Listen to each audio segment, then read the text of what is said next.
Good evening, everyone. Welcome to the second panel of the day, Unpacking the Social Life of Rituals, Interdisciplinary Explorations.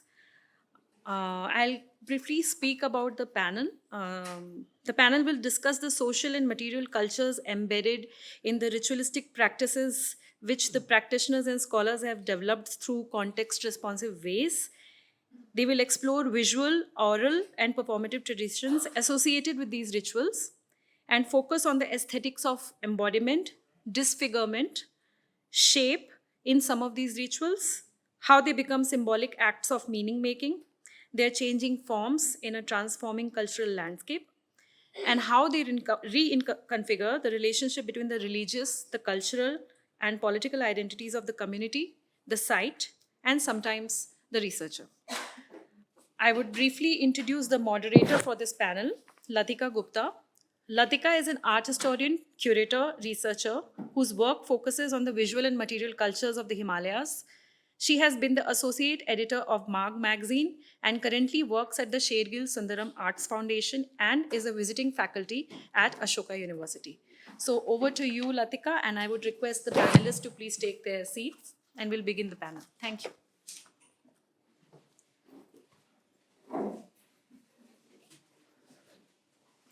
Good afternoon. I'd like to begin by thanking IFA for organizing this festival and, of course, the invitation to participate. And foremost, for the support through a research grant in 2019 and 20, which made my work possible. I'd like to, in particular, thank Tanvi Rajsi, who was the program officer through the duration of the grant, and to Harshita Bhatfal, who saw it to completion. Thank you also for creating this opportunity to be in conversation with some remarkable researchers and practitioners. I don't know how many of you were there in the previous panel, up from 2 o'clock to 4 o'clock, but I'm particularly glad that this session follows upon the last one, which was on photography as research method. I mean, the main title was Decolonizing the Image, but I'm choosing to focus on the second part. Photography as research method, something that is integral to the work that all of us, I think, have done in studying rituals. And in the discussion that will follow the presentations, I hope that all of us will, with candid introspection, also interrogate the subjective positionality of the researcher, of ourselves, our location, our encounter with the field, as it were, how we constructed, and the methodologies and pitfalls of research and representation. Harshita offered a set of propositions for the panel, which she just read out, around which our individual talks and the conversation thereafter are structured. Unpacking the social life of rituals, interdisciplinary explorations. And I'd like to particularly just repeat the second part of the blurb, where Harshita wrote, they will speak about their persistent fascination with these rituals, explore the aesthetic features of embodiment, disfigurement, and shape in some of these rituals, and how they become symbolic acts of meaning-making, their changing forms in a fast-transforming cultural landscape, and how they sometimes reconfigure the relationship between the religious, cultural, and political identities of the community, the site, and sometimes even the researcher. Before we begin, I'd like to introduce my co-panelists. Hemachandran Karah is Associate Professor at the Department of Humanities and Social Sciences, IIT Madras. Hem has published a dozen peer-reviewed essays in academic journals and books on disability studies, aesthetics, literary criticism, and ethnomusicology. He co-edits the global section of Review of Disability Studies. He's going to speak about the aesthetics of disfigurement, embodiment, and shape in the context of non-dominant Tamil narratives.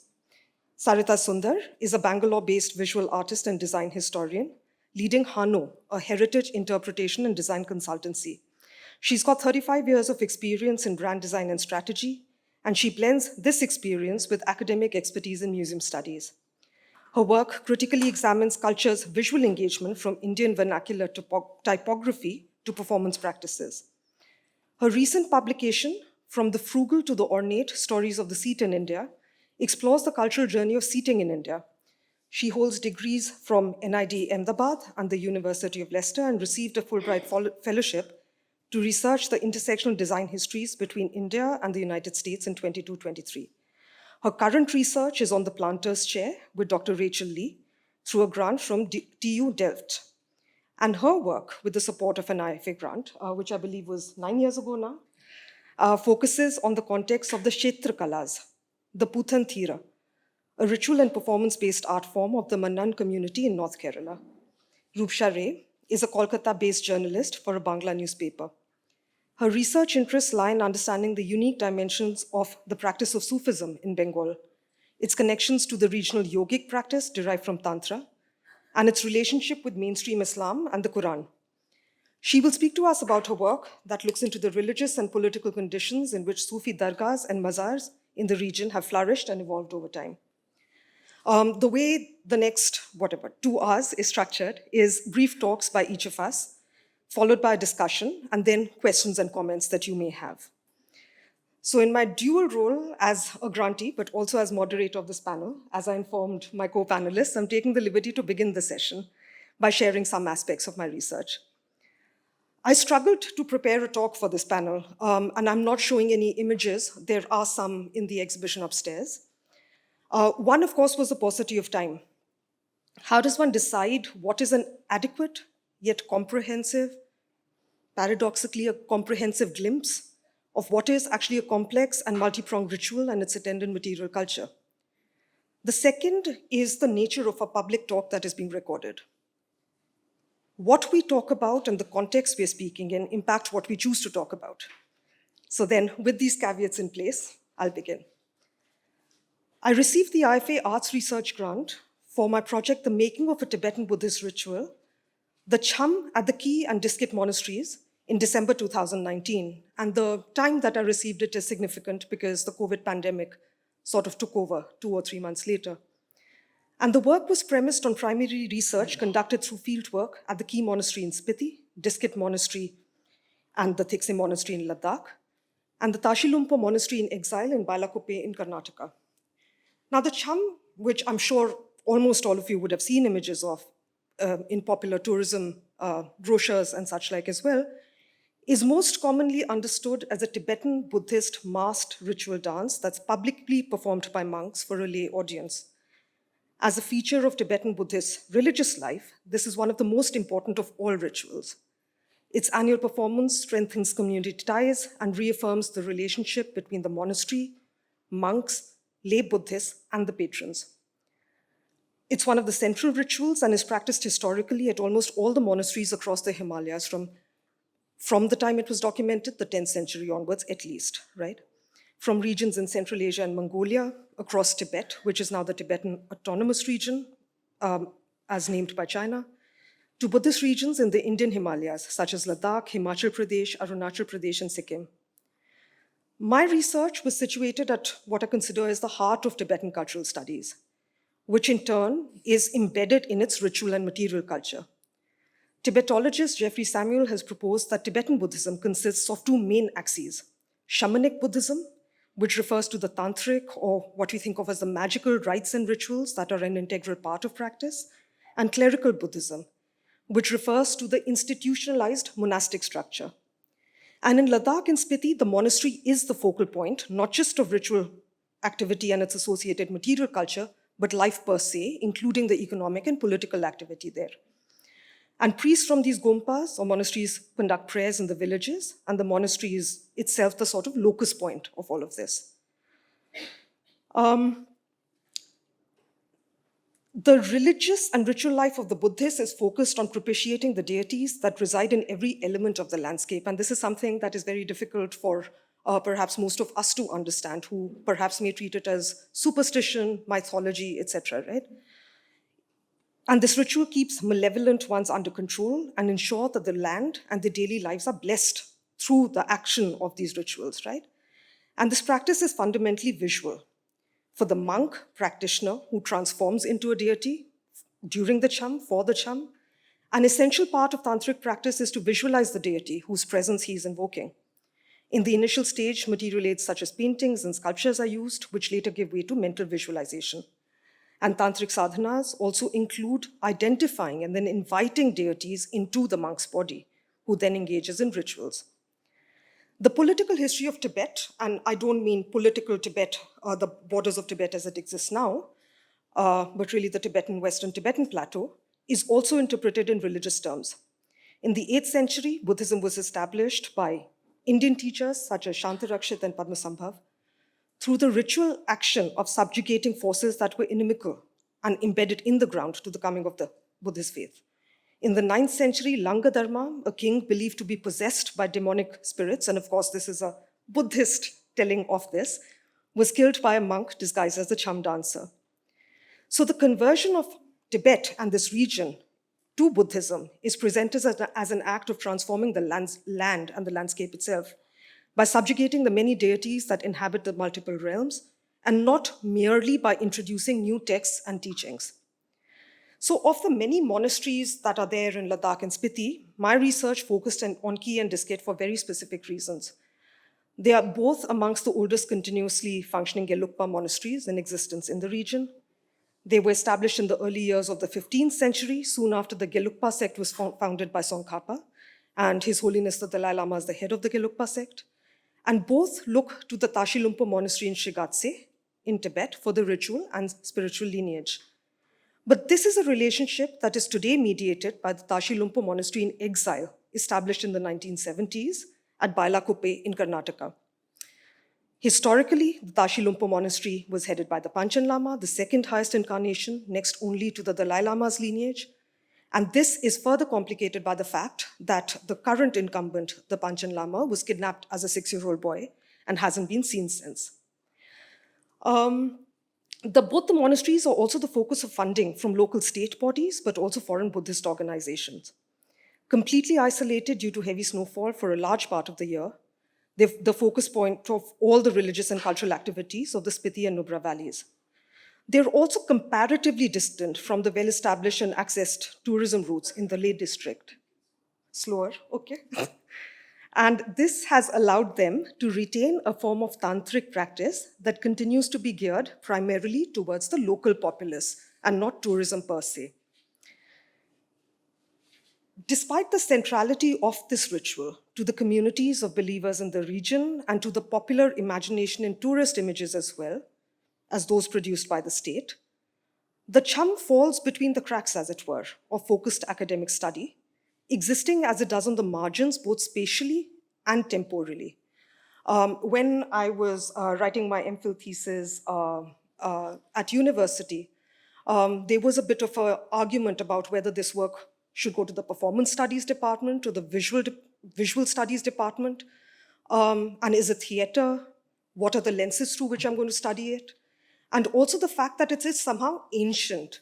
And this was an argument I made very vociferously, that while, yes, I mean, the question of what it means to be contemporary, really, right?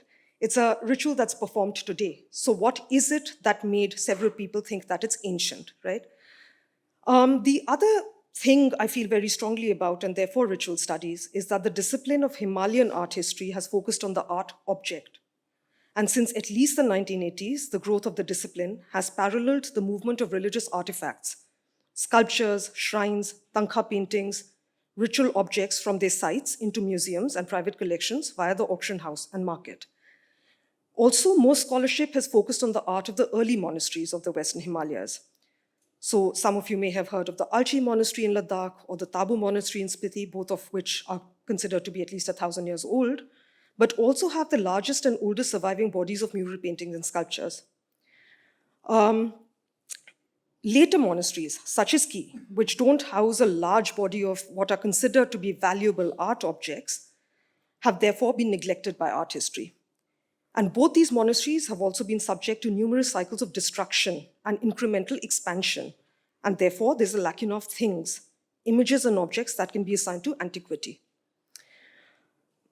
Also, as case studies, both the monasteries reveal distinctions in a ritual that supposedly strictly adheres to a homogeneous tradition and lineage, which is based on their particular locations and local history and politics.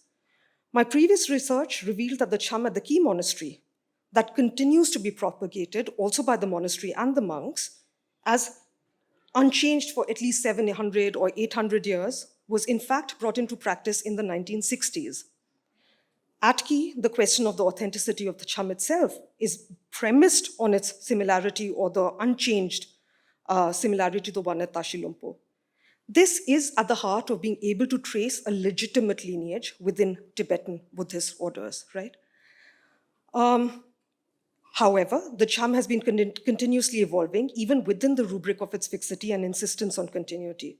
So just as an example, over the last decade and a half, I've observed changes in the costumes, additions to ornamentation when funds become available, and more recently, tankhas, which are sacred scroll paintings, were included within the outdoor ritual space of the cham, but printed on flex, on plastic, that accommodated the drastically changed climate pattern with increased rainfall in what is otherwise a cold desert region.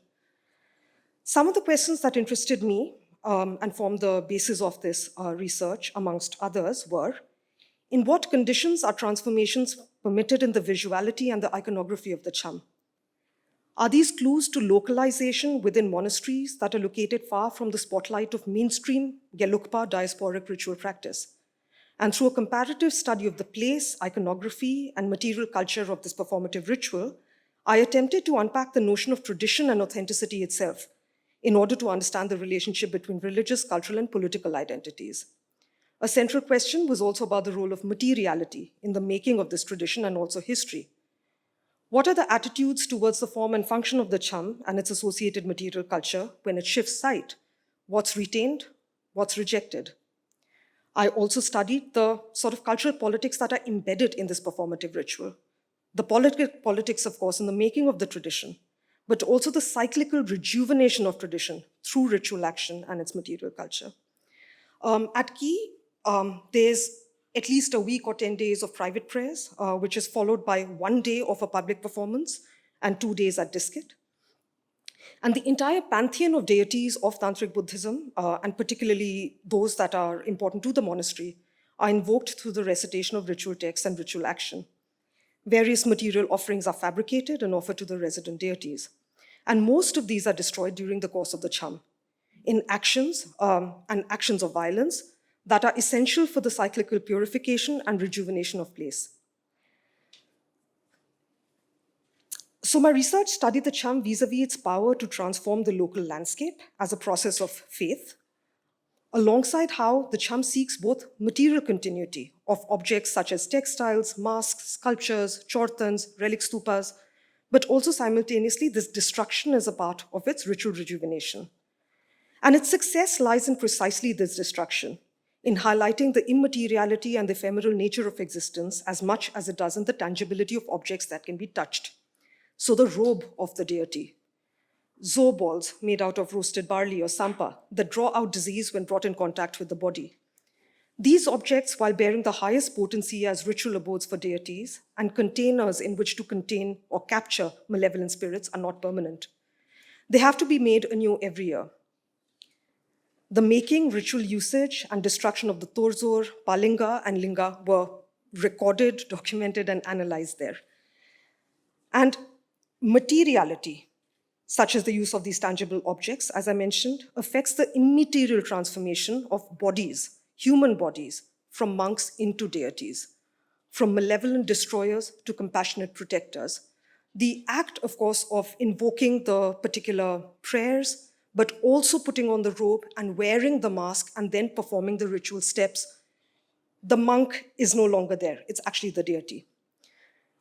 My research for the IFA project proposed that a ritual such as the cham is also constructed through different sorts of texts, as it is through the practice and performance in different sites and contexts.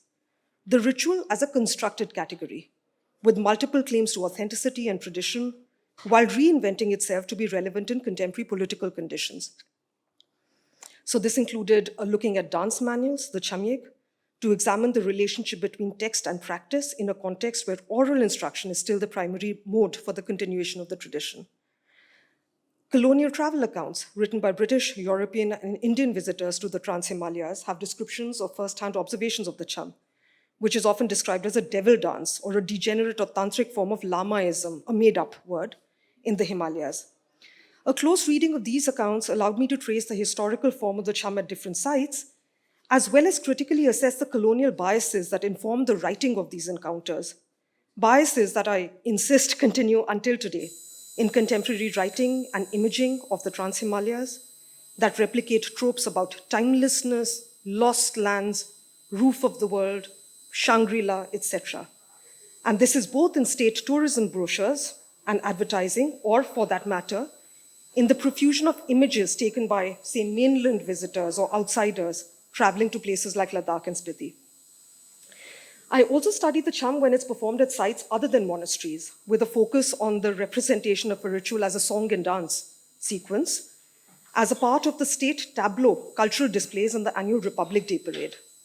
Both Ki and Diskit monasteries have sent monk contingents in different years to perform as part of the tableau or the jhankis of the states of Himachal Pradesh and Jammu and Kashmir, and of course the latter only up until August 2019, while Ladakh was a part of J&K before the abrogation of Article 370 by the central government, after which Ladakh was declared a union territory. So the links between borderlands, national and international geopolitics, and the representation of place through religion, but also its visual material manifestations and the deployment of culture and tourism as a way, in fact, to assert national boundaries and nationhood, are, for me, another complex lens through which different sides of meaning-making that the cham does can be studied. I borrow also from Richard Davis's now 1980s, so many decades ago, pioneering study that traces the many lives of an object as created by various communities of response. So I examine the locations and the relocations which contribute to the multiple functions, but also the effects of the cham. Davis wrote, and I quote, "In recounting diverse adventures of Indian images, I portray them as fundamentally social beings, whose identities are not fixed once and for all at the moment of fabrication, but are repeatedly made and remade through interactions with humans. Responses to such objects," Davis argued, "are primarily grounded not in universal aesthetic principles of either sculptural form or in a common human psychology of perception, but more significantly in varied and often conflicting cultural notions of divinity, representation, and authority." So the cham, for me, can also be studied as just such an image in movement, or an intangible object whose form and function have undergone transformation in response to particular circumstances and contexts. I'd like to end with complicating the idea of the field, and that's a question I've already alerted my panelists that I'm going to ask them. Via my experience of the impossibility of being able to access or travel to this field during the COVID pandemic, which I mentioned, hit the world 3 months after I got the grant. And the pandemic for me opened up an unusual avenue of conducting field work off-site through the viewing of the live streaming and video snippets of the cham ritual on social media, such as Facebook pages of major monasteries. The Spiti Valley had also closed its borders to all outsiders for almost 2 years. The general public wasn't allowed to witness the cham when it was performed across 2 years as well.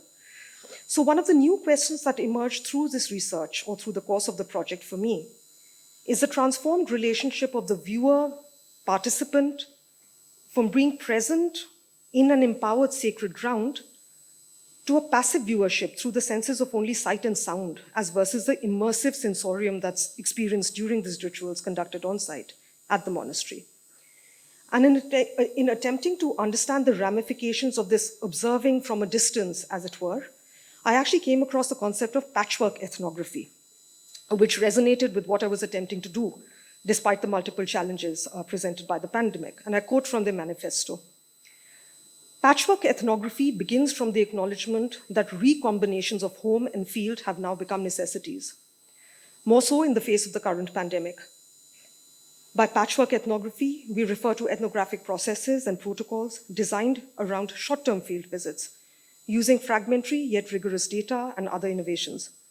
The methodological innovation of patchwork ethnography reconceptualizes research as working with rather than against the gaps, constraints, partial knowledge, and diverse commitments that characterize all knowledge production. We focus on the need to accommodate new modes of being there when long-term fieldwork is no longer possible. So what are the modes of doing research like this? How do we learn? How do we develop and maintain relations? How do we contend with the gaps in our findings? And how do our lives and commitments demand new ways of collecting data? What kind of new archives do we construct when we research in these fragmented or patchworked ways? And when the objects of our research are themselves constituted by fragments, gaps, and absences. This then was a theoretical model that was being developed in 2020 onwards to explain the interruptions in work. And the transformed methodologies helped me understand the different media, quite literally media forms, and the representations therein are legit sources of study. And of course, they don't serve as a replacement for being on site in very particular geographies. They open additional avenues via which to study the charm and also responses to it. Like I mentioned, I followed the live streaming on Facebook as well of public performances of the Cham, which were accompanied by comments and responses by Buddhists across the world who were virtual participants in this ritual, right? And I saw these then as parallel sites of participation and the changing effect in this relationship between geographical distance and virtual proximity, and what does this then produce? And now to end, I'd also like to briefly flag a conundrum that I have always had as an urban researcher, in this case, an outsider to my field, and documenting a performative ritual which is absolutely spectacular visually and orally, if you're there. Methodologically, unlike other photographs of this dramatic and colorful ritual which saturate popular imagery of the region and the religion, I tried to be as careful as I could be to work with the image as text. What information can a visual reveal? This includes details of the site, of course, the costumes, masks, etc., but also specifically the context in which they are made, right? Used, stored, destroyed. The documentation then consequently included images from behind the scenes, as it were. Monks' residence rooms where specialists were making ritual objects, costumes and masks being repaired, makeshift green rooms where monks transformed into deities by donning clothing and masks, and the reception accorded by local villages to reincarnate lamas, who for them are the deities. I feel privileged to have, of course, been allowed into these spaces and to have had the observation to observe and document a living relationship with material culture that is otherwise treated as frozen art, ethnographic objects in museums or catalogs, right? But it also helped me to think about and consider how we may write about a practice and region which is so burdened with cliched modes of representation and exoticization of the religion and of the place, right? How might one write an ethnography of a ritual performance without falling prey to the myth of an objective academic lens, or to completely buying into a fictional history of an unchanging tradition that is propagated by the monasteries themselves in their official accounts? And how can writing and image making remain true then to the many contemporary contexts of the Cham, remaining attentive to both the local specificities within which a larger tradition is constructed and practiced across the monasteries in the region? Thank you. Sarita, if you'd.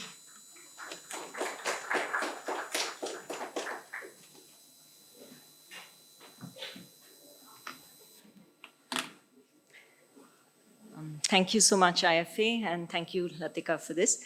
I can already see some connections, at least 3. Maybe we'll speak about it when we get going in our discussions. Yeah, I'll just be showing a few video clips. My presentation. Go ahead. You can.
the relationship between what we see and what we know is never settled.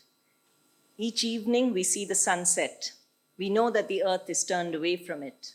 Yet the knowledge, the explanation never actually quite fits the sight.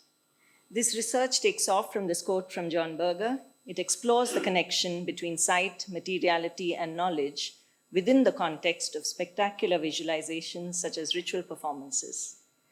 It questions whether intrinsic knowledge or the norms of a culture get pushed behind the immediate field of consciousness for participants and audiences alike, and whether reality remains elusive from the field of perception. It recognizes that what is essential is invisible to the eye, and looks at objects not as things for themselves, but as things beyond themselves. Nestled between the distant Western Ghats and the Tudapara, that's the river that triggered the imagination of countless poets, is my ancestral village, Aliparamba. Escaping many state-sponsored drives to network villages across India, it was often cut off from nearby towns during heavy monsoons until just a few years back. The separation of the village in those days would provoke platitudes from those staying just a few kilometers away. They would exclaim, "The soil is richer, more fertile. The people, peculiar, prone to all sorts of excesses, the coconut water sweeter, the pappadams crisper." Those who came to visit us from far and across oceans would call it heaven on earth, a peaceful paradise. And I would rush to tell them of intrigues, dark histories, lurid and sensational, pulp-like tales that casually inhabit the place. However, my tales, as they were meant to, would only add to the allure of the place, and I would be secretly pleased to have inspired a strange sort of cultural envy. Aliparamba, the site of my study, remained fairly isolated and managed to retain its unique local character till roads started crisscrossing it just a few years back. It was therefore an ideal site for a study of change. The research is set within the Purams, or festivals with the Shiva and Bhagwati or goddess temples in the Valvarad region of Kerala. That is the three districts. It's a sort of a little region that's comprised of three districts of Thrissur, Palakkad, and Malappuram. And there are innumerable rituals associated with festivals, with the Theyyam of North Kerala the most well known. The goddess legend central to these ritual traditions is the Darika Vadam, or the killing of Darika. Bhagwati's origins, however, the origin legends in Kerala, however, differ from those of her North Indian counterparts. As the fierce and violent Bhadrakali, she is Shiva's daughter, born from his third eye, conceived to kill the demon Darika and destroy evil and restore order to the world. Bhagwati is benevolent and powerful, simultaneously a chaste virgin and a caregiving mother. Here, she is rarely portrayed as a consort of a predominant male deity. Sanskrit aspects of Bhagwati's mythologies often emphasize her dharmic, ritual, righteous anger, whereas folk legends demonstrate her out-of-control sexuality and bloodlust. The goddess and her lieutenant appear many times and in many forms during the festival that lasts for 21 days. Early morning, on the 30th day of the lunar month of Kumbham, that's around February, the strident rhythm of drums and sharp rattle of brass anklets and waistbands can be heard across the village. While breaking through the customary morning babbles, these sounds mark the arrival of the goddess and her lieutenant. Pudan, the lieutenant of Shiva, and Tara, the goddess Kali, move around the village to the accompaniment of drummers cleansing the village of evil spirits. Of the many rituals that are performed, the Pudantara is unique. As part of a feudal system, it was once a year opportunity for the marginalized caste, the Mannans, that is the traditional washer people, to be acknowledged by other castes for their role in village society. The Pudan has a mask with a wagging tongue and the rather cute sort of shield and his spiky armbands. He was at one time a scary character, but as Vasudevan, one of the senior performers told me, his form has changed. If children were once scared of him, now they find him to be a comical character. Pudan has rather gentle, awkward movements in his dance, while the Tara is an acrobatic performer with strong core, strength, and balance. My project looked at a set of 10 object systems within the festival. And in this short talk, I won't be going into the details of all, but offer a glimpse into the structural and theoretical frameworks that I have used. The objects were studied not for their aesthetic or material qualities, but for what they symbolize during the festival, aiming really to understand how they serve as reminders for philosophical and spiritual concepts and offer metaphorical escapes from the drudgery of everyday life or as identity markers for communities. Some of these objects contribute to a questionable authenticity and have a playful ambiguity. The dances have today evolved from anushtanam to kala, or ritual to art, and some objects serve as social objects that connect communities together. Goddess or Kali worship is most intense during hot summer months when villagers have no agricultural responsibilities, the paddy fields are dry and barren, and the fields are open to negotiation and the accommodation of an alternate panorama. The paddy fields become an extended stage. On the evening of the festival day, masked, bejeweled, and caparisoned creatures mix with mortals, as if the gods have descended on earth to offer hope, a reminder that the heavens would soon open up with dark clouds, abundant and generous, and the earth would live up to its promise of fertility. You are never more aware that time is a philosophical construct, not defined by definitive and even units, but by non-linear uneven units, defined really by space, geography, and sequential events. During the Kalam Pujas, that's one of the rituals associated with these long festivals, a large portrait of the goddess is drawn using vegetable powders. She is shown in her fierce state, with weapons in her many arms, eyes wide, and fangs protrude from her red lips. Her eyes, nose, and breasts are built up to protrude three-dimensionally from the floor.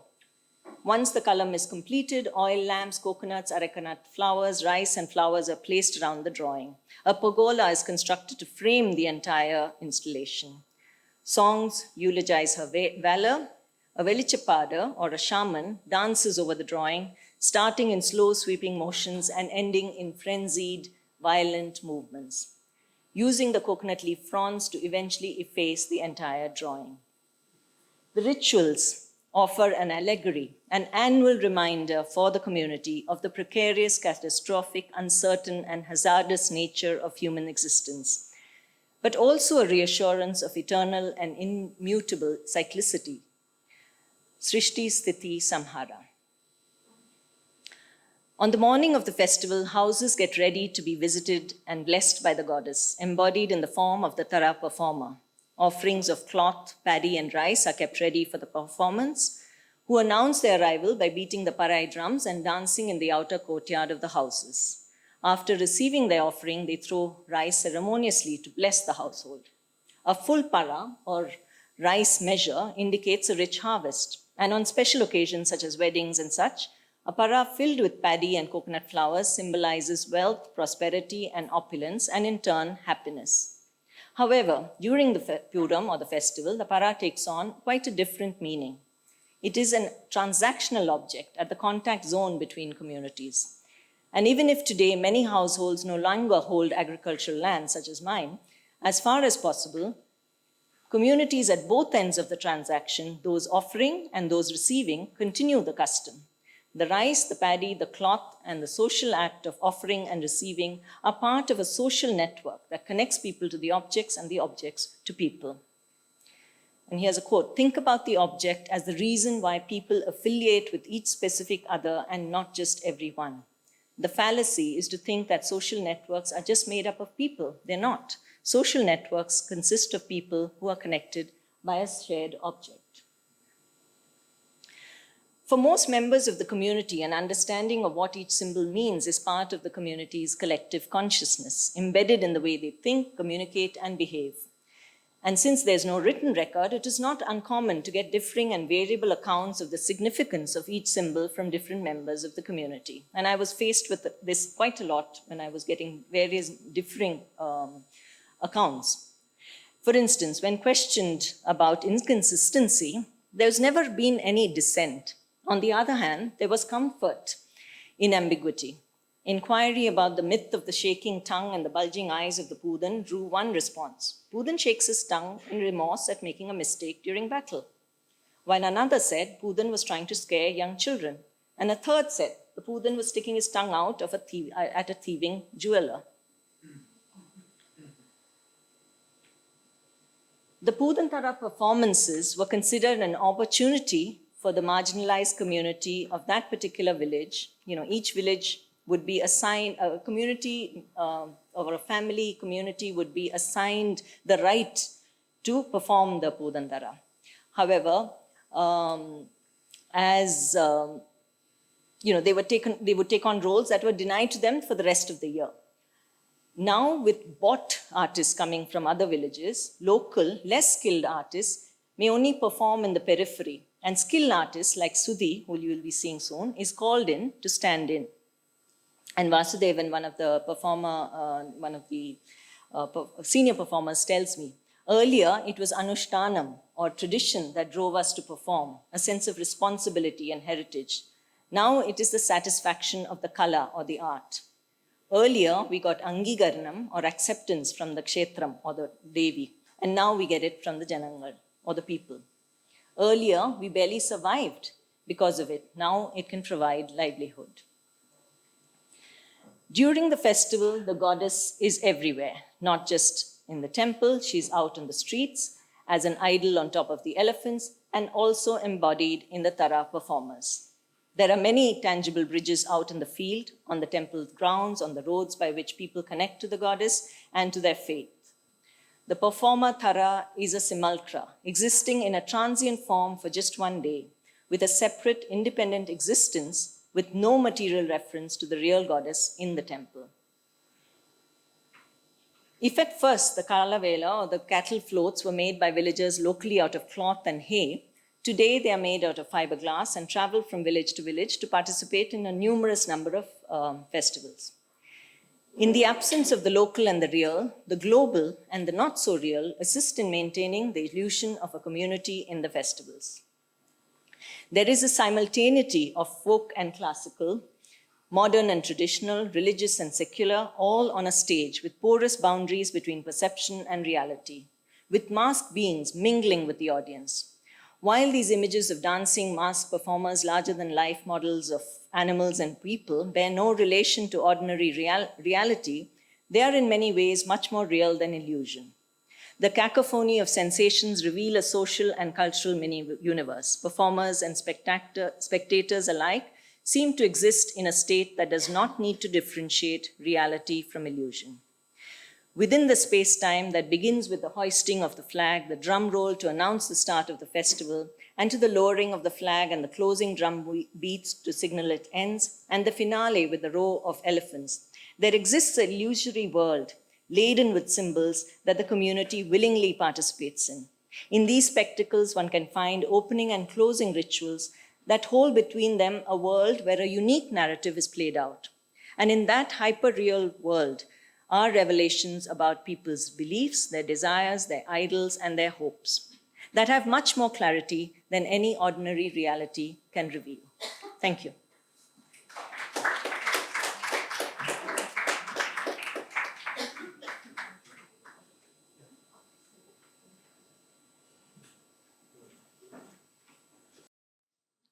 Good afternoon, all. Hemachandran here. Thank you for the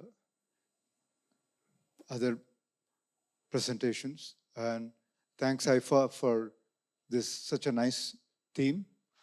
To begin with, my two co-investigators are not on stage.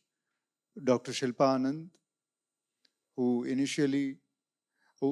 initiated us into Sudale modern cosmology, and Madurai Veeran as well, is busy, has become busy suddenly yesterday. And I mean, seriously, not in that way. And she could not just make it at the last minute. And Dr. Padma, maybe you can raise your hand.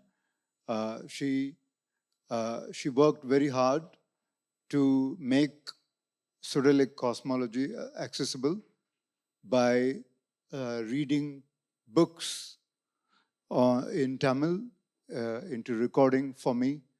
And Dr. Shilpa also cannot read Tamil script. So for both of us, she recorded books, literally 100 books.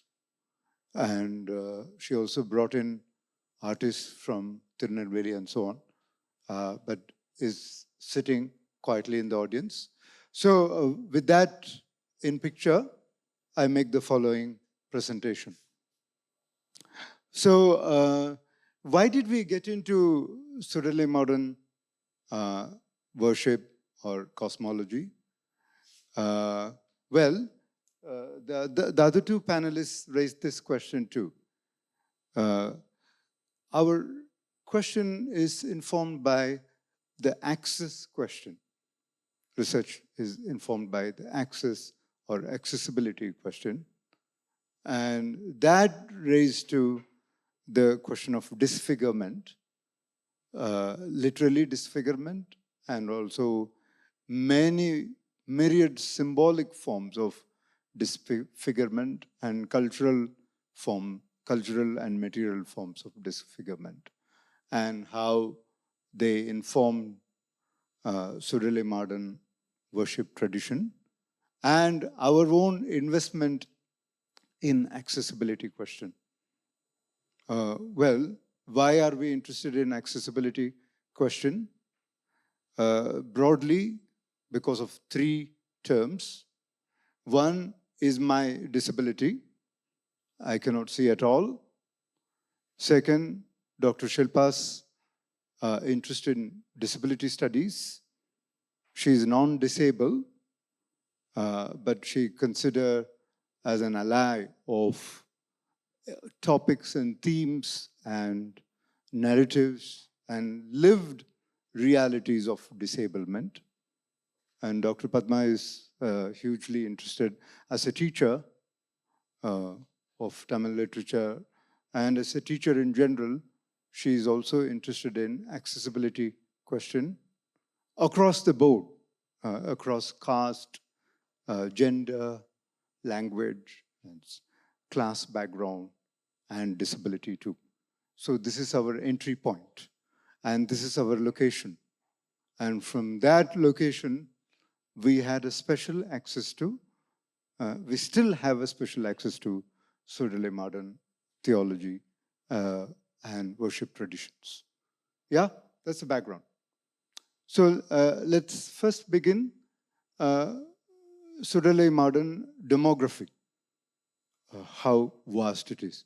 Well, cosmologically speaking, it is Sudali modern worship can be called Sirudeva Varipadu, means smaller deity worship.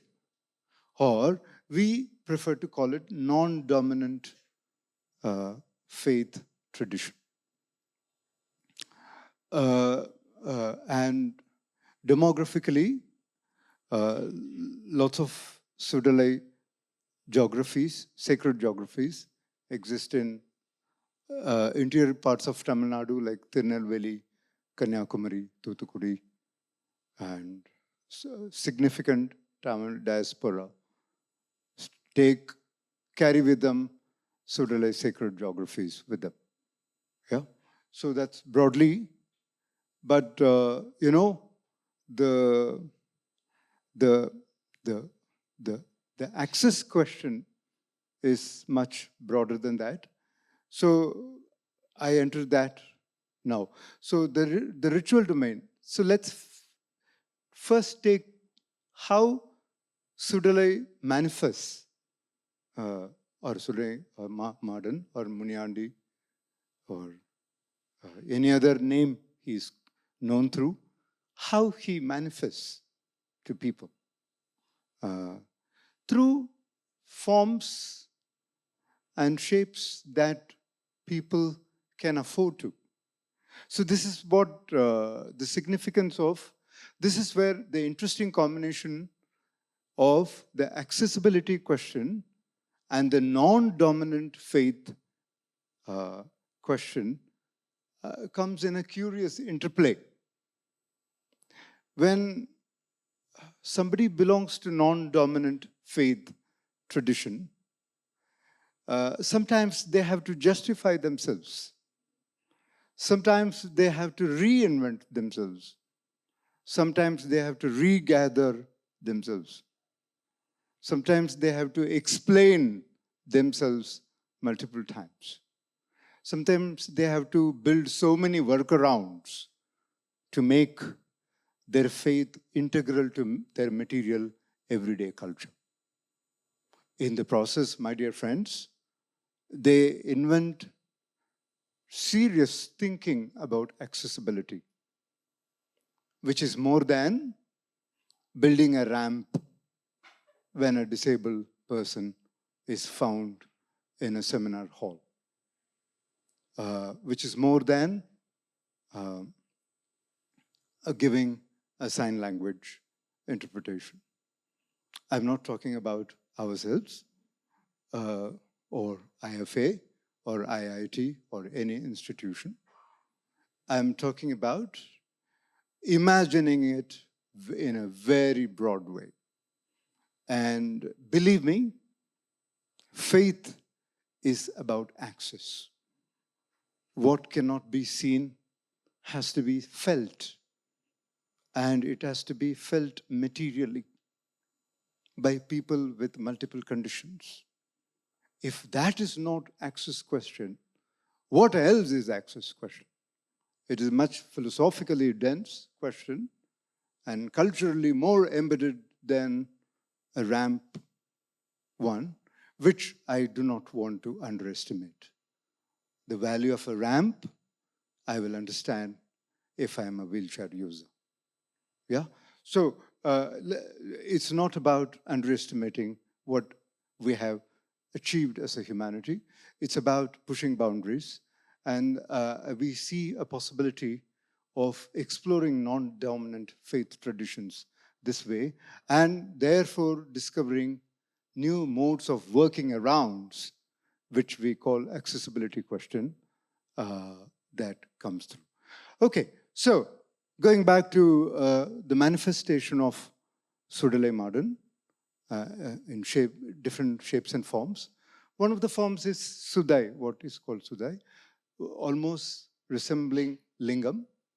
Sometimes modern worship, modern bhaktas or followers, they make his shape.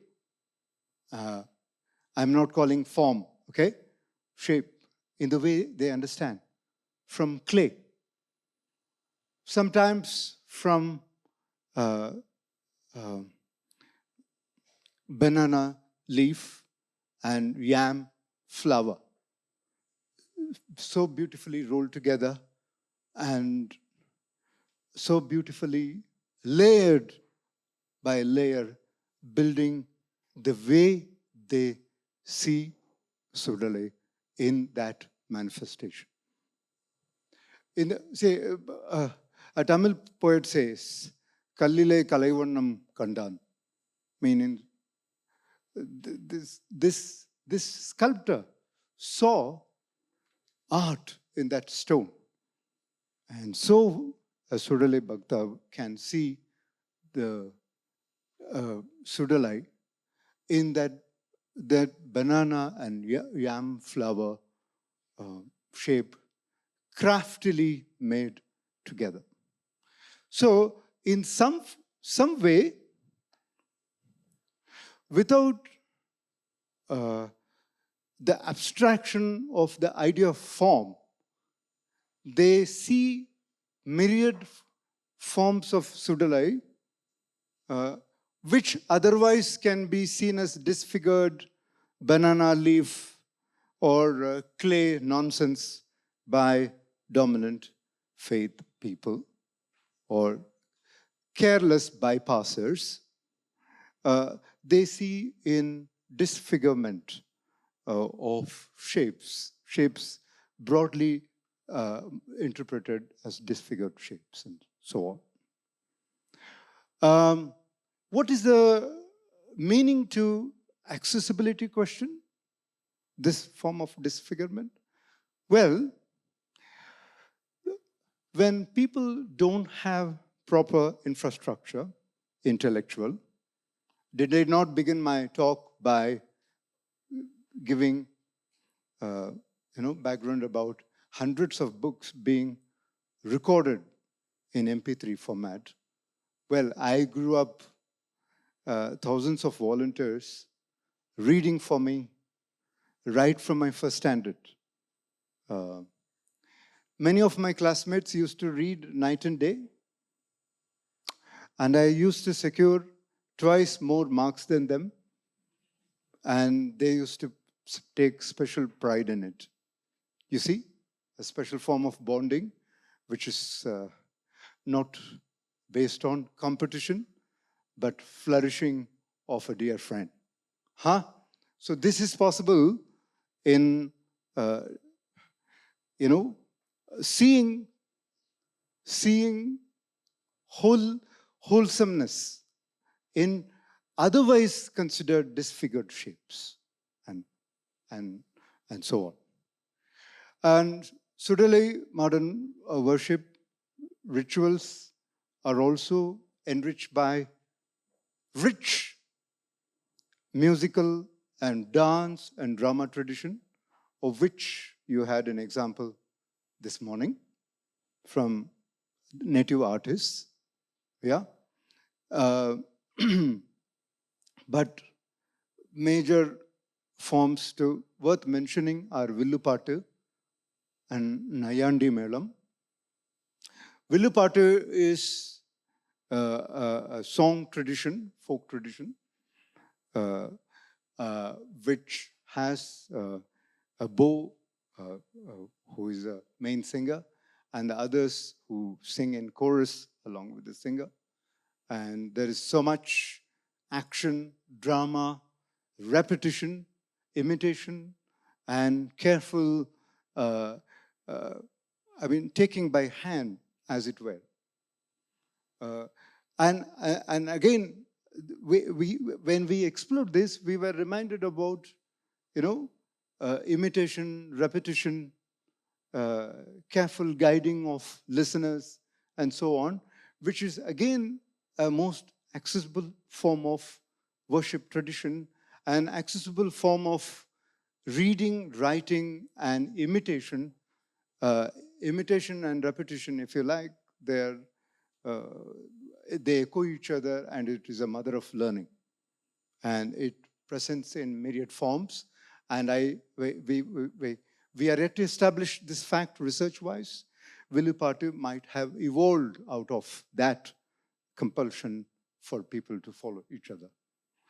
Anyway, this form, and Nayandi Melam, is about a specific form of drumming, which you did not notice it this morning, maybe next time when we have an opportunity. Yeah, so it's about instilling a sense of Sudalai descending into people's bodies. People, you might have read lots of books on goddess possession.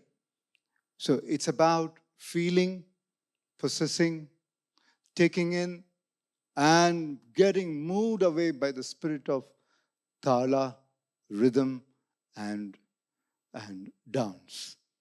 Okay, so through this process, it looks like to us people connect to each other by hand, by acoustic environment that draws people together, and possession that can also involve more than one person.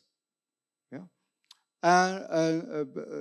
The other aspect, which the ritual I'm still working on,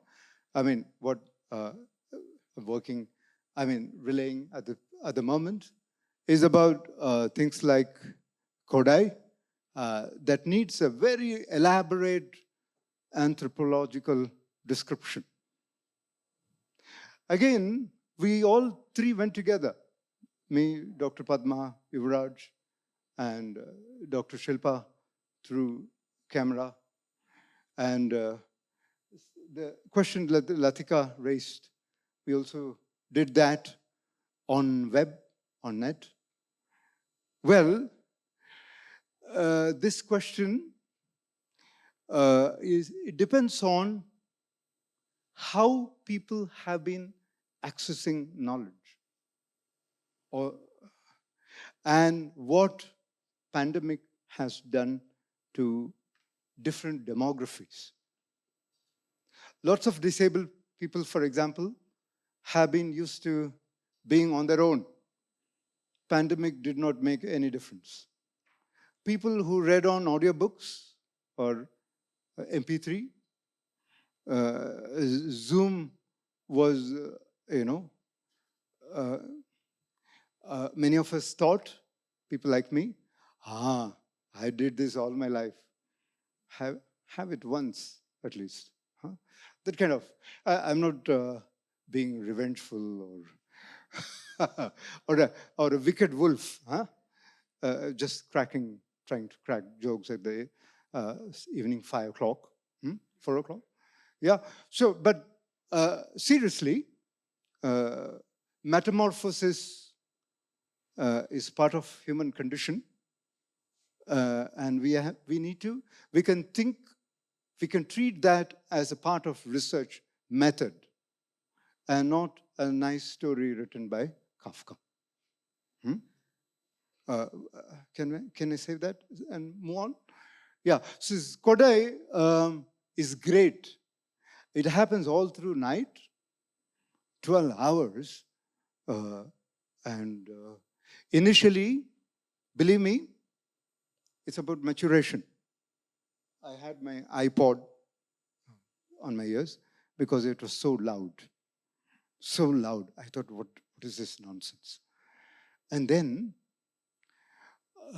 I realized how elitist I am.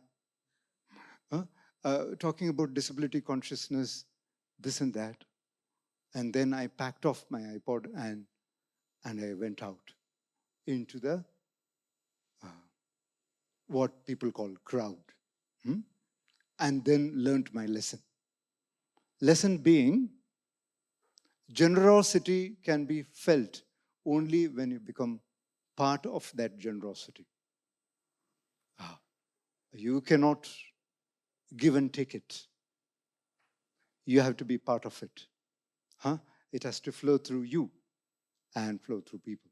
So only then I understood the value of consent. Bhagavati sir was, he's quietly sitting in the audience. He knows 10,000 times more than me about Sudalai theology. Very quietly sitting there on the wheelchair. Sir, can you raise your hand? Yeah. Okay. You all saw him, right? Yeah, good. So he told a story this morning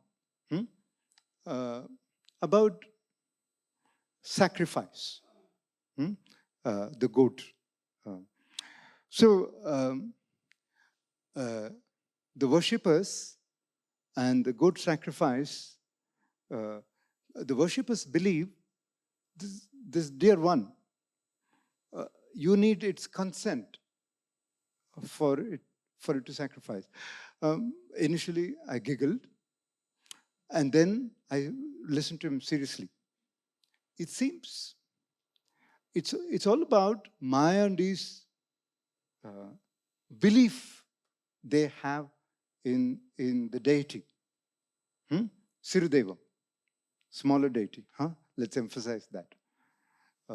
So the consent, it seems, is transspecially taught by in some way when this ritual tradition, Kodai, is involved, and even others. This is not to idealize and romanticize a community. It's about how people are still in metamorphosis about consent, accessibility, and the like, and so on. Okay, concluding remarks. 5 minutes. So I will have full 5 minutes for concluding remarks, which is good. So here it is. Access to faith. It looks like can be a pure faith question. Like I remember M.S. Lakshmi's wonderful song. Huh? You are in the stone, but I still can see you. But you are visible only to saints and hermits, but you're still visible to me. That kind of question can be a pure faith question. But that is only one by 100 of the question. The real question is how people access faith. In India, we cannot ask that question without intersectionally thinking. Caste. I grew up, at least in my family, my sister being barred to enter puja room during periods. Yeah. So now I'm a teacher thinking about access. And now I cannot think about accessibility question without being at least little pinched somewhere by that access question. Yeah. So it looks like we explored the access question, faith and access, by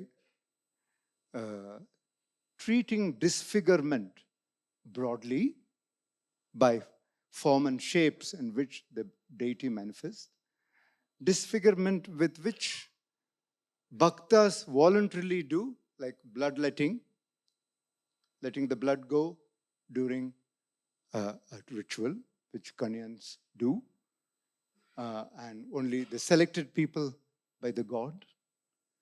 But through that sanguinary connection, make some access building, and also music and form and so on. Now, we conducted an exhibition on the faith question in IIT Madras, Dr. Shilpa, me, and Dr. Padma. Of course, IFA funded. Through that, we raised the question about the following questions. How do we think about access along with cultural capital? And how do we think about access by way of senses?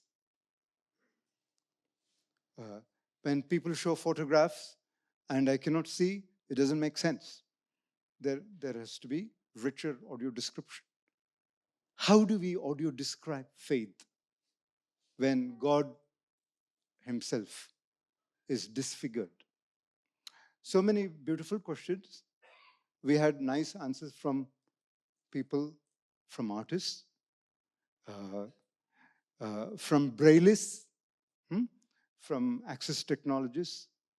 We didn't want to look at these questions separately. And we really enjoyed the journey together.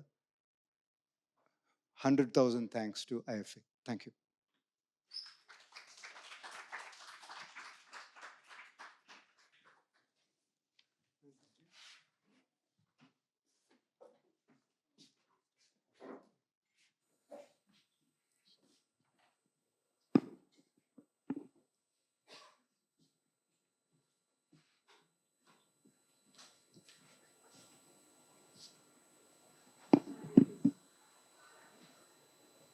Audible? Hi everyone, I'm Rupsa from Kolkata. My work is on the unique characteristics of Sufi tradition in Bengal region. I wrote a project. Actually, I wrote a sort of monograph thing with the support of IFA.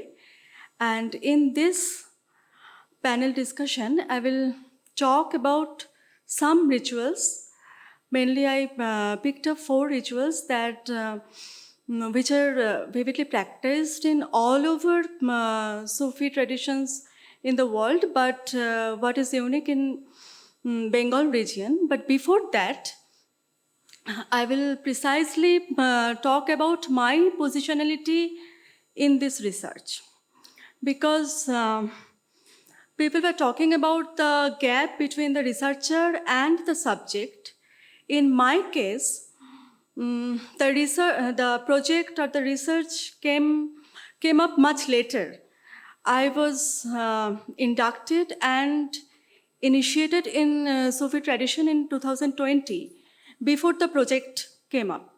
So, while dealing with the tradition, sort of questions came to my mind, and I wanted to explore the things across the Bengal region, and I needed some institution or funding to help me with. So, this is how the project came in. So, so before I start with the rituals and their meanings, I will read something about my positionality in this research. And thanks to IFA for inviting me. It's an honor to be here. Very, very glad to be here. The name of the presentation is In Search of a Sufi in a Weird Time, Rituals and Their Meanings. Positionality. From a different background that I have been born and brought up in, my seasoning in the Sufi rituals has been difficult, since the invisibility of the Sufi tradition in Hindu-dominated Kolkata. But there is a saying, Allah is the cause of the cause. Allah is the cause of the cause. I came across the Torika very deeply from 2020 as a result of some personal grief that I wanted to overcome, to heal by. The story started in 2012 when I first visited Delhi, where I had precious opportunity to go to the Dargah of Hazrat Nizamuddin Auliya, along with a friend. It was an immense longing to go there for years. The reason behind this longing I still cannot fathom out. But I knew nothing of the holy saint then, but with the passing of time in Kolkata after I returned from Delhi, the longing became stronger. I came in touch with some writings of Rumi and especially Shams-e-Tabriz, and I fell in love with Shams more than Rumi, a smart chap with his holy arrogance.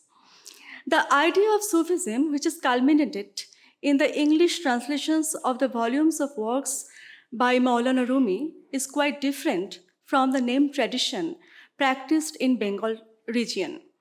The meaning of rituals, the meaning and significance of the idea of love, the idea of the notion of ashik and mashuk, the meaning of the master and the disciple tradition change from time to time according to the local tradition and language, and more importantly, local customs, nature of patriarchy inherent in the local social lives, nature of the male psyche, and overall larger politics. So the meaning of the ayats of the Holy Quran also change. No one can claim authority over the holy book since it's open to interpretation. The historicity of the production of the holy book is completely ignored, and thus the patriarchal practices, according to the local traditions, keep continuing. When I was first inducted into the Chishtiya Sufi tradition, stepped into a living khanka of a remote village of Hooghly district in West Bengal, namely Guru Chhaya Ashram, which has shed the Arabic or Farsi connotation from its name, the language, nothing Islamic connotation can be traced here from the name, the significance of the said invisibility of the living tradition came into my mind. The name of the khanka in Sanskritized Bangla, I think, is for the urgency to make a deep local connection, which is inevitably to attract many Hindus, majority community there, to be a part of immediately, removing the essence of Muslimness from the language to get acceptance beyond the only Muslim community. Colloquially, people know it by the name Fakir Babar Ashram, the ashram of Fakir Baba. And I took the bayat and the proclamation of the allegiance of the faith by the hand of the Pir Sadek Ali. Thursday is of the most importance in Sufi tradition. I started going there every alternative Thursday. And by the passing of the time, I realized what I read in the books, what I understood by the scholarly introduction of Sufism by eminent scholars is not same unanimously in practices. There are differences, even the miraculous stories on which the tradition of Sufism primarily survive upon get changed by the time and space. And the narrations of the stories take their own courses by the intention of the narrators according to the convenience. So I started looking into the matter as a researcher. But at the same time, I was and am a believer also. Then I had to negotiate my position, which was in its making by that time, very often while dealing with the project. As a disciple of a Pir or Murshid, it is inevitable for me to follow every instruction of the master in my life. And the dealing of the Pir and Murid, which is popularly called Pir Muridi Dhara in Bengali, deeply annoyed me at some level. Because the sage Pir did not allow me to talk to the other Pirs or Fakirs. This is unfortunate but true. The fear of losing any Murid or disciple to another Pir or Murshid is very common. The idea of Murshid or Pir in pre-modern era has changed enormously in this quote-unquote post-modern age, where the Murshid has an access to social media and all the high technological connectivity. What Lalun Fakir once mentioned as Ojan Khobor, the unrevealed knowledge, is very much revealed to the Murshid in this age thanks to the super technological connectivity. Not only that, for Sadek Ali, it was mandatory for his disciples to follow him on Facebook to get in touch what he has said on the platform and react or reply back. He also took it as a surveillance tool by noticing which of his disciples is connecting to which person personally without his knowledge. So the thumb rule of the Pir Muridi Dhara to never to disobey the instruction of Pir has got its real and vindictive form through social media. It invaded the personal and public life of a Murid, which is not accepted in an urban individualistic society like ours. And thus, a community also keeps making its private network, which is not open, but an open secret. When I start to look into the rich body of history of Sufism from its rise in pre-modern era, I could see people, especially the Murids, were basically in their salik stage, which is silent stage, doing khidmas to the Pir and wandering in search of wisdom. But now the gurus tell their disciples what is in knowing, just obey. But the Ojan Khobor, of which Lalun Fakir vividly told in his sayings, remains in oblivion because the perfection of a Pir does not require sadhana or the practices anymore. Facebook does it all on his behalf. Though Fakir Lalun Shah was not a Sufi in modern sense, he asserted one should know the theory before worshipping. Bhajore jene shune.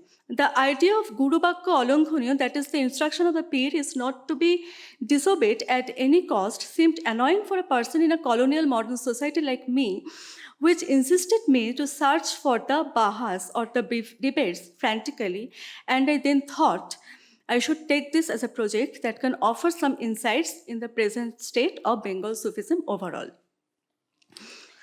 I have to admit, I was seeking a quote-unquote pure Islamic moment or pure Islamic idea or lots of pure Islamic ideas inherent in Bengal Sufism primarily. But that was futile. Nothing pure can exist in a living tradition, we have to admit. So the next question rose, what is the nature of Bengal Sufism? How is it interconnected with the local traditions? As we know from the writings of eminent scholars like Hitesh Ranjan Sannal, Shashi Bhushan Das Gupta, Ahmad Sharif, and the Bengali Sufi literatures of Middle Age that the tradition of Vaishnav Sahajiya Dhara, Nathpantha of Gorakhnath have influenced Bengali Sufi tradition immensely. That is why the Deho Tattva has got immense importance in the tradition, that it's been difficult to find any pure, quote unquote Islamic moment in it. So I tried to look into the matters in a more intrinsic way than of a devotee per se. And while writing the project, I had to negotiate to come in terms to what to reveal and what to not. I had been to some living akras, mostly of Lalon-centric ghar, and some living khankas, which is essentially Sufi, to talk to the living peers, Zinda peers, and some dargas of different Sufi schools to understand the rituals, their negotiations with the Hindu majoritarianism and Shariati Sunni Muslim traditions, who look down to Sufi as the forebearers of shirk, which is associating peer worshipping or grave worshipping with the worshipping of Allah. In the Sufi traditions, specifically in the Bengal regions, the ritual practiced publicly have immense influence in the making of a community. A community, especially a Sufi community, is built on the basis of the rituals they follow. Based on the differences between these practices, the ghars, the gharanas, the tariqas, the way, are defined. Though the defining of the tariqas are only a matter of colonization process nowadays, the tariqas are more or less strictly defined by the rituals they practice outwardly. For this art fair, I only chose 4 rituals which was quote-unquote spiritual and quote-unquote social meaning to form distinctive identity. These are jikir, remembering the holy name of Allah, and observing Muharram, Tattvagan, the spiritual songs, and celebration of Urs, the death anniversary of the saint or peer or the murshid or master. So I start with the notion of zikir. The core of Sufi Tariqa, the way is remembering the holy name of Allah primarily. There are 99 plus 1. One is unknown, only known to the walis, the friend of Allah, and names of Allah. Each name has its own singular and specific attribution of Allah. So remembering and choosing one of those names are in accordance of one's or the believer's specific needs. But that is not zikr always. That is an individual practice for one who wants to invoke Allah according to their specific need. But for the community formation, the zikr chanted in a specific khanka, what sort of zikr is being chanted in a specific khanka is essential. For the just initiated, the most common phrase for the zikr is La ilaha illallah. There is no God but God. The first part, that is, there is no God, is said to be the nafi part or the negation part. And then comes the assertive part, which is called asbat. The confirmation of the existence of only one God. This is the main kalima as well as the shahada. Shahada means the phrase to give allegiance to Islam's basic and main notion of monotheism. One must say philosophically, in order to become a true Muslim, which is fully submitted to Allah's will, one must become a non-believer first. Then the affairs of the belief and the faith come into practice and consciousness.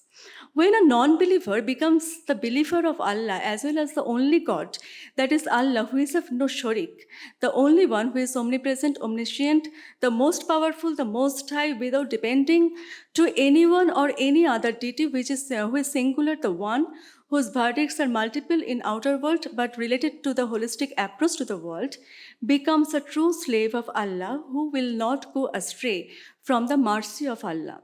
So the first thing to become a Muslim is to unlearn the older belief systems, become a non-believer of the ignorance or the jahiliyat, and then to believe in the oneness of the God.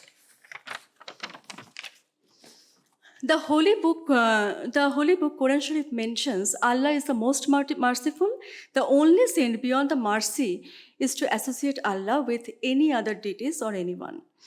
The zikr being practiced in a khanka collectively sometimes is the basic phase of kalima, and this communal in its essence, actually, communal practice gives the disciples a feeling of bliss and a sense of concentrated selves.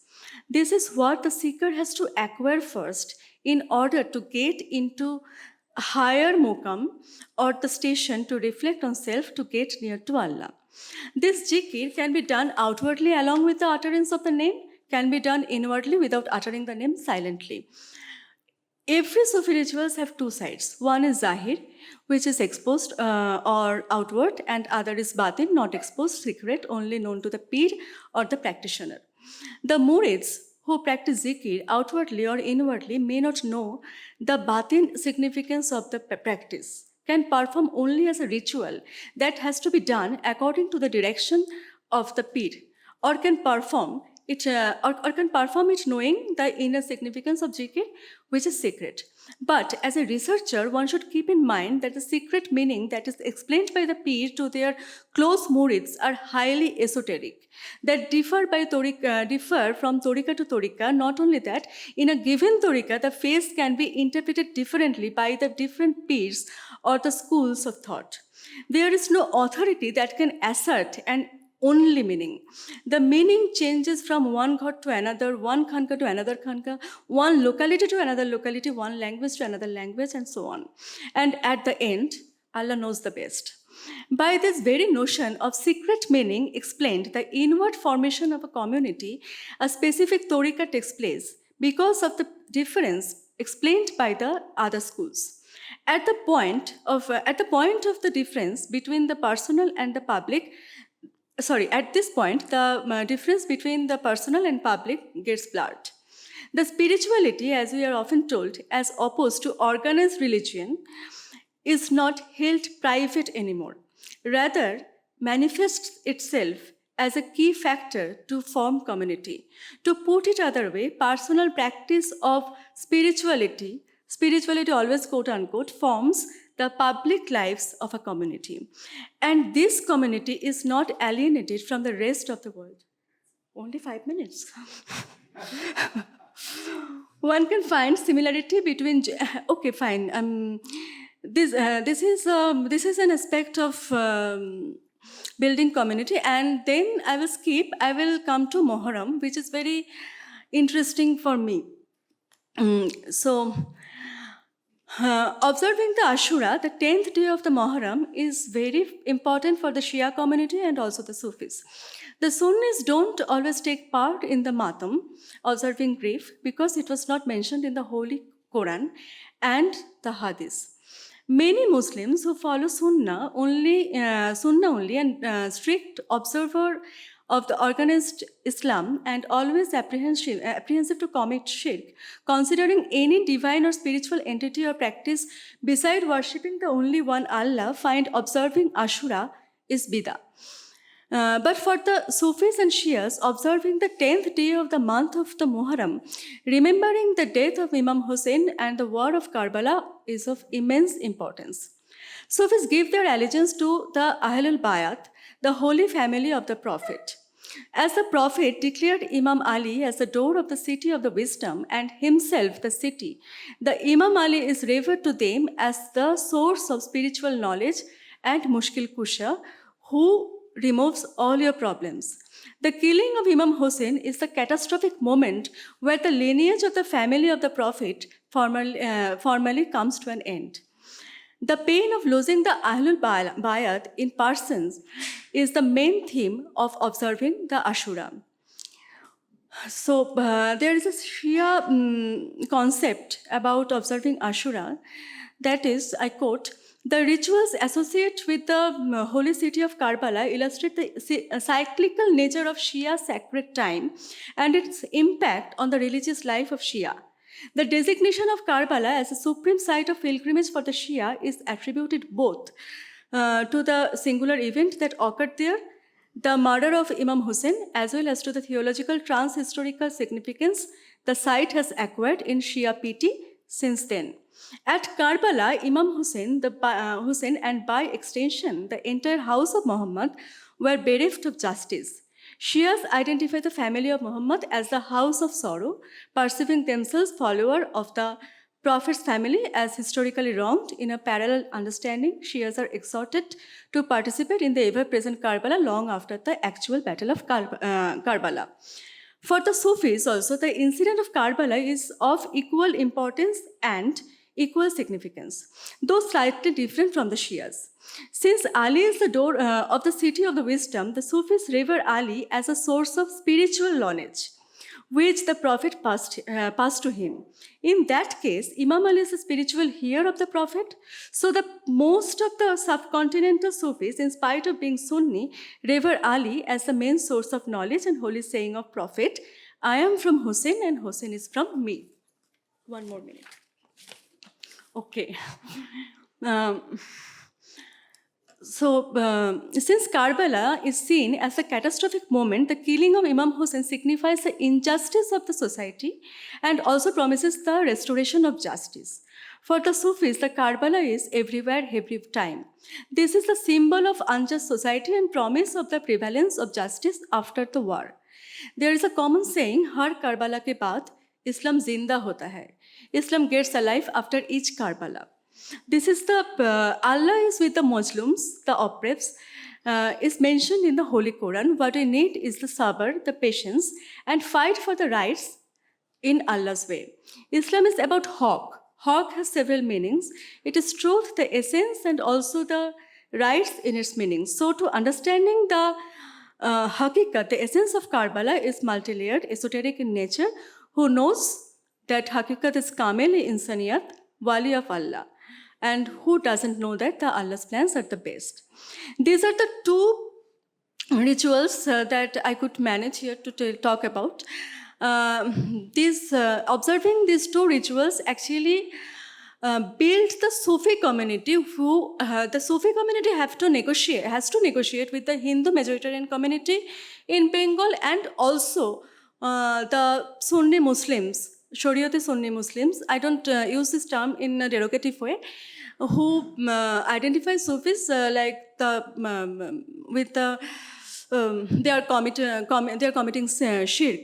So these two things, the core things they practice, is the main basis of the community building of Sufi tradition in Bengal. But there are some interconnection with the local traditions, which is yogic and tantric, but those are very much secret, and I don't have that opportunity to talk about those in this short time. So let's end this talk and we'll talk about later.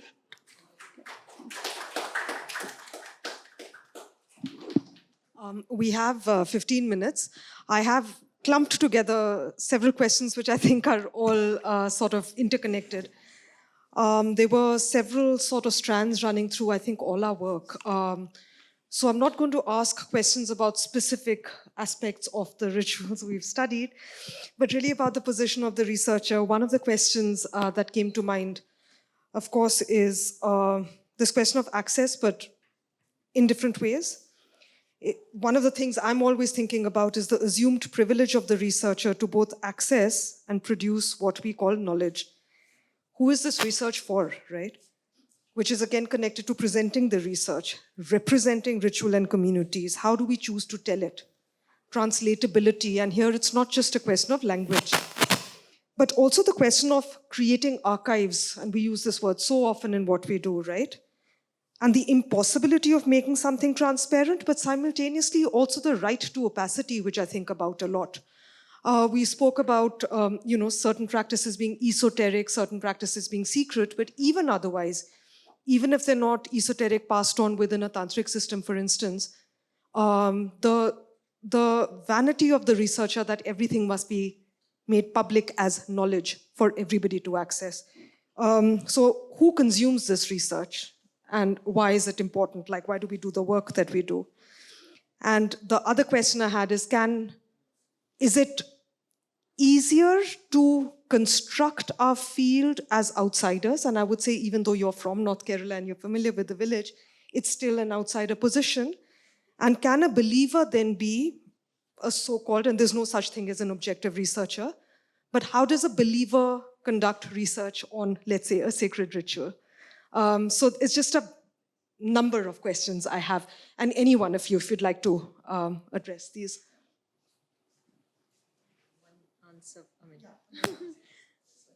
Okay, I'll just answer one aspect of it, maybe.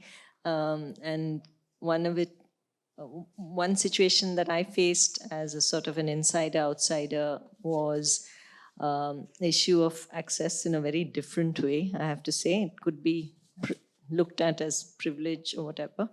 I had to, in order to sort of look at some of these performers, I needed to step outside my village. And my mother, in great enthusiasm, decided to join me. And when I went to Vasudevan the first time, this was off season, so he had time. He had told me, come only at such and such time. And he was running a Xerox shop. So he had time. So we went there, and my mother was there, even though I didn't want her with me. And he completely clammed up. He refused to speak. He did. Maybe I came without the baggage of my position. My mother, rather proudly, and I'm embarrassed to say, chose to show it. And it was a very, very uncomfortable situation. And at some point I realized the second and the third visits I went, I refused to take her along, even though she was like all enthusiastic. And the conversations got a lot easier. I was allowed into spaces that maybe I might not have been otherwise.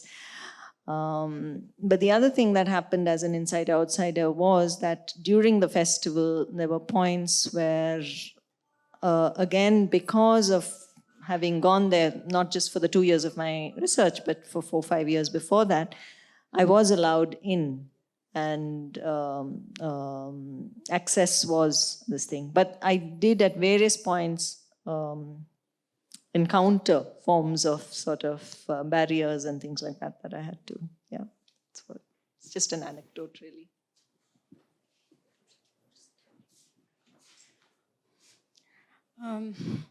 Hello. For me, actually the question starts at what motivates you to do the research. Why are you researching? Do you want to be a researcher, actually? If you want to be a researcher, then it's okay to do the research. But for me, the questions that were important in my life on that phase, that led me to be a researcher on this issue. Because unless I know the things, then I cannot consume it. Consume it in a sense, not a consumatarian sense. Consume it in a sense, I cannot practice it. If I don't know the meaning, I can't practice it. And if I know a specific meaning, and there are lots of perspectives outside the specific god or the specific torikas, and I should know all the perspectives, and then only my understanding will be clear. If not clear, being a believer, I have to justify my belief also. And then I have to take all those perspectives. And then I can only judge what I believe is not blind. It has its logic in its own. But I don't think there is a binary. There must be a binary between the logical, rational, and the emotional, and the believing system. I don't think so, because they had their logic system. They had their wisdom. But our understanding of logic, our understanding of rationality, does not necessarily correspond with their understanding of logic, their understanding of time, their understanding of philosophy and religion and all that things.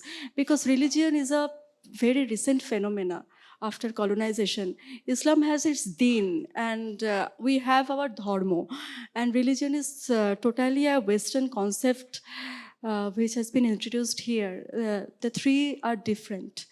Actually, we have to understand the basic logic of the basic discourse. So I think that is the cause that we should research on it. And apart from that, for the right now, the political situation of India is very, very, very problematic. And we have to reconnect with our past. And we have to we have to reclaim our past. And we have to, I think for me personally, everything is mine. Hindu is mine, Muslim is mine, Sufi is mine, Buddhist is mine, because all of them are my tradition. I have to claim that. If I don't claim that, they will claim that in a wrong way. And that will polarize the political situation and make things more worse. We have to, this has a purpose actually. We have to be truthful to that.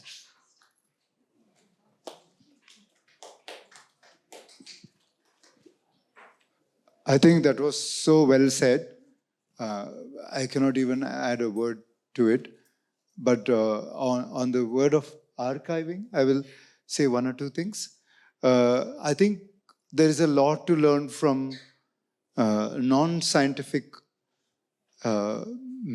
methods as well when it came to archiving. For example, faiths, care infrastructures, formal care, informal care.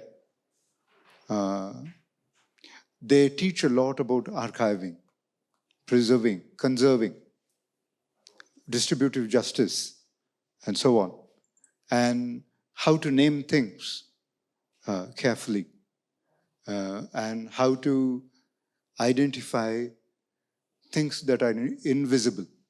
For example, informal care is always invisible. They are not stated in academic platforms sometimes. So learning from informal things, of which faith is a primary component, can help us hugely in the question of archiving. I just wanted to add that sentence. Thank you.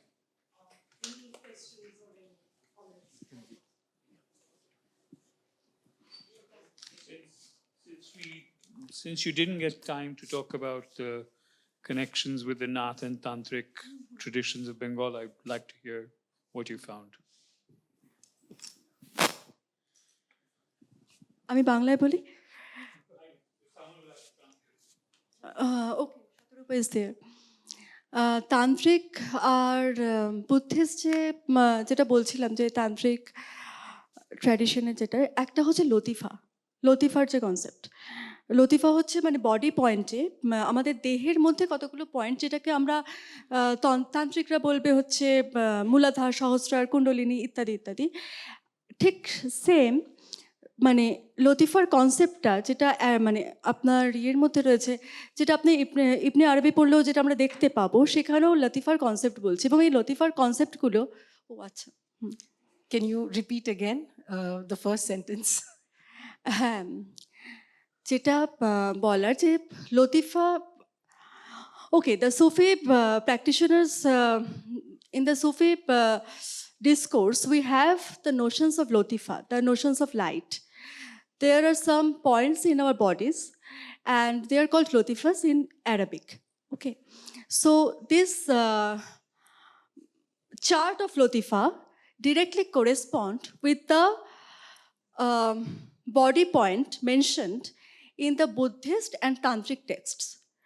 They are almost same, and we don't know whether they are from Arab tradition or they are from Nath Yogic tradition. The Bengali Muslims, the Bengali Sufis have acquired when they came here. We don't know that.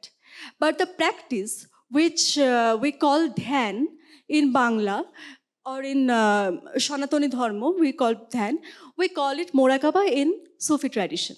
So they are the same. And the reflecting on the self, how the station, the mokam, there are 5 to 7 mokams in Sufi traditions, which really correspond with the mokams or the stages mentioned in the yogic tradition, and they are overlapped. They are overlapped in a sense. There are some texts in Ali Raja's text. I could find that Nobi, the prophet, is telling Ali the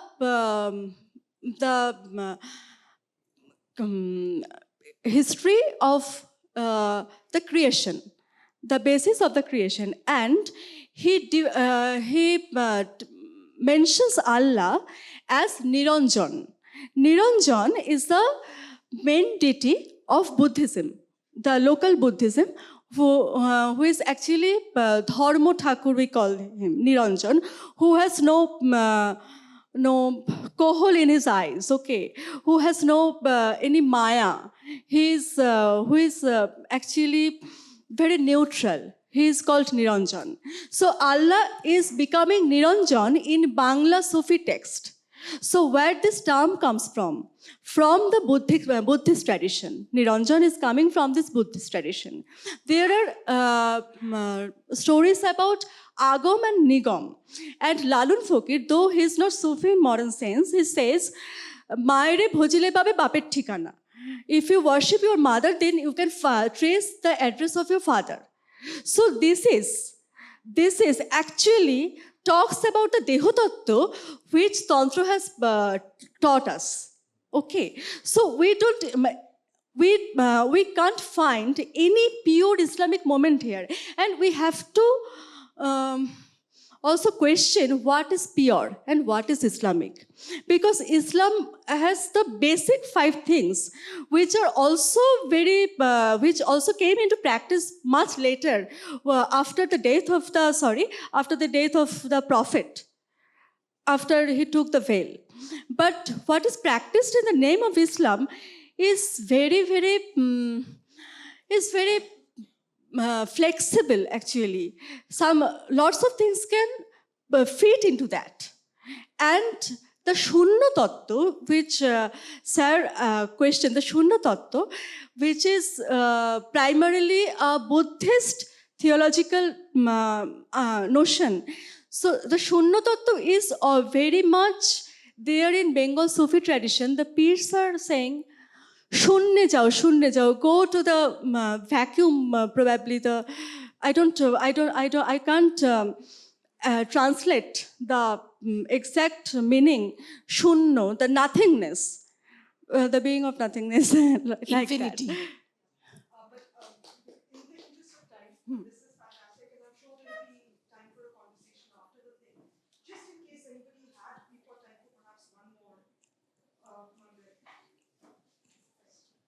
I mean, it's more thinking aloud.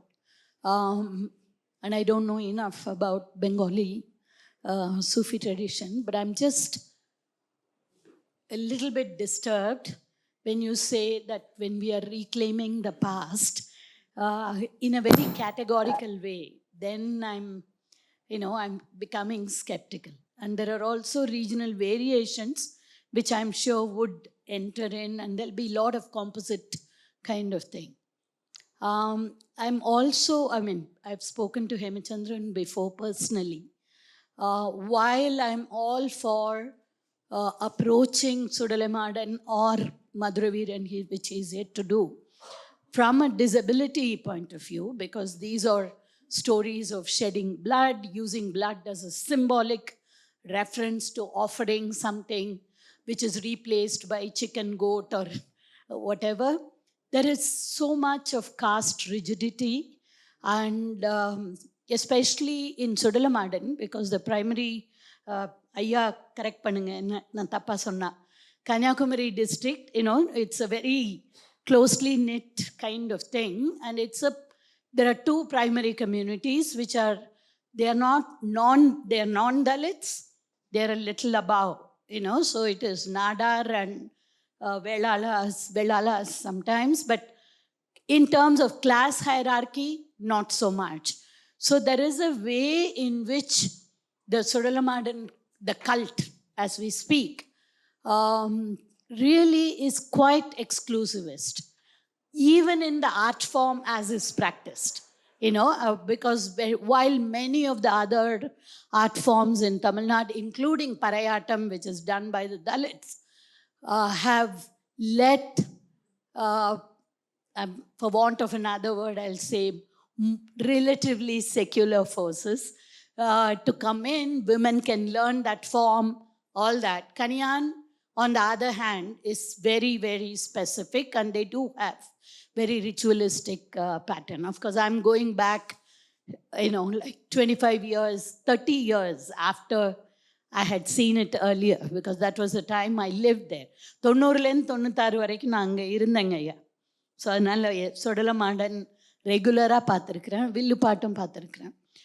While Villuppattu, there are a lot of women who are participating also across community. Whereas Kanyan still remains in that. So I'm just thinking that while unpacking rituals, we just need to be, we just have to find a way where we can state as is, and then say from this particular point of view, maybe it is liberatory and the cosmology is offering us something. I'm just, it's working at the level of discourse, how we can really be critical as well as appreciate the faith system that is still rampant. I don't know if I made sense there. Thank you.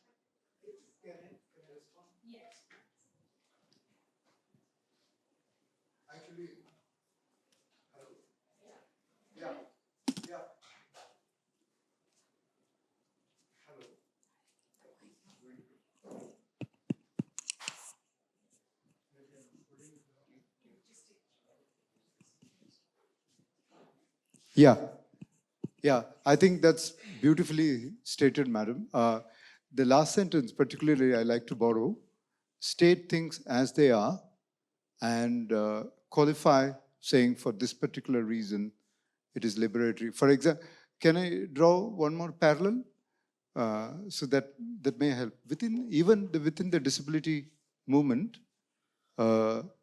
this huge amount of written materials on how in Britain, for example, average disabled British male, they have hijacked the discourse to the detriment of a lot of mentally disabled or intellectually disabled women, that discourse. So I think it's, thanks for pointing that out, madam. Thank you.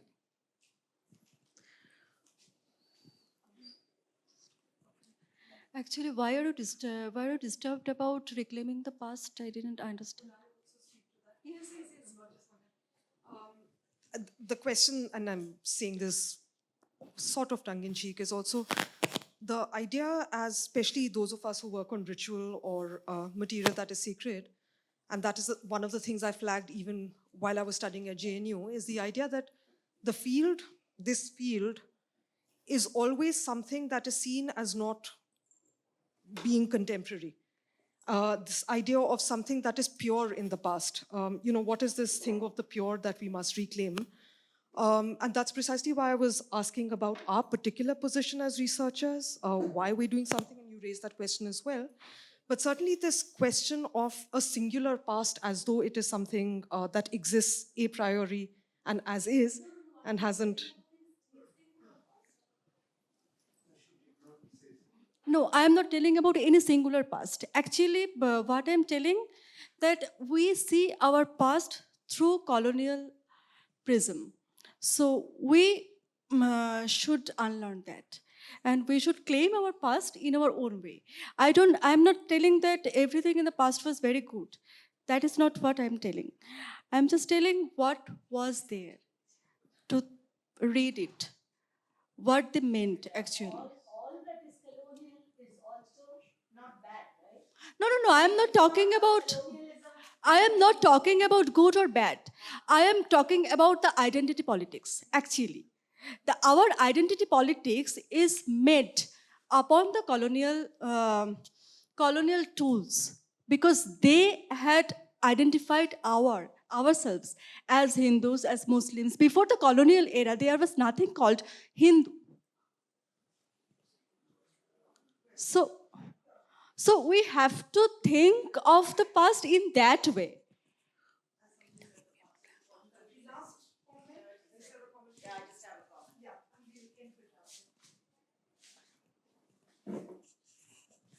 Thank you very much. I think that was a great session. I'll just speak from my perspective. I work in a people's political movement in this country, and I think one of the areas in terms of bringing people closer together, given the diversity, the intricate diversity that we have in this country, it's very important to understand these aspects. Because in terms of even narrative building or creating messaging and connecting with people on the ground and bringing people closer on the ground as we engage, not to trust something on them, campaigning is not that. That kind of consensus building and collectivization, I think this has been very nice and very rich in terms of understanding it from 4 very wonderful perspectives. So thank you very much.